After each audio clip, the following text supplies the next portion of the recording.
Slovensku sa konali dlho očakávané predčasné voľby. Celý sobotnejší deň až do neskorých hodín prišlo k urnám 3 723 voličov. V ére samostatného Slovenska ide o 9. voľby do Národnej rady Slovenskej republiky. Monitorovali sme tento priebeh z Košíc vo viacerých okrskoch. Obetovali svoj voľný čas a prišli voliť, takže účasť bola pekná. Od rána chodili voliť pred nakupmi alebo po nakupoch, takže už sa tomu venovali. Boli aj prvovoliči, s rodičmi prišli. Slováci nám prezradili, prečo prišli voliť a čo chcú zmeniť.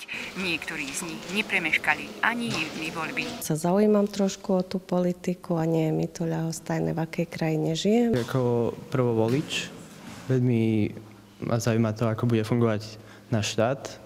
A preto som aj prišiel voliť. Prišla som voliť kvôli tomu, aby moje deti mali lepšiu budúcnosť, aby mali viac možností.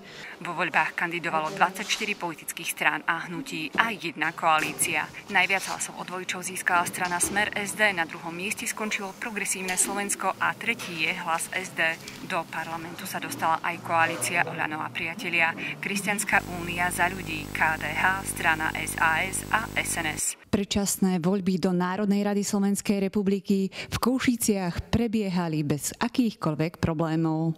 Účasť predpokladáme okolo 70% a prišla mladá aj staršia generácia, čiže sme boli aj prekvapení, aj z opaličke nebol problém. Zaujímalo nás, ako sú spokojní predsedovia politických strán.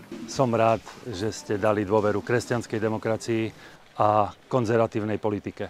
Chceme byť vašim hrdým obhajovateľom aj v Národnej rade a chceme, aby sme spoločnými sílami postavili Slovensko opäť na nohy. Počas volieb na bezpečnosť a poriadok dohliadalo 6500 príslušníkov policajného zboru.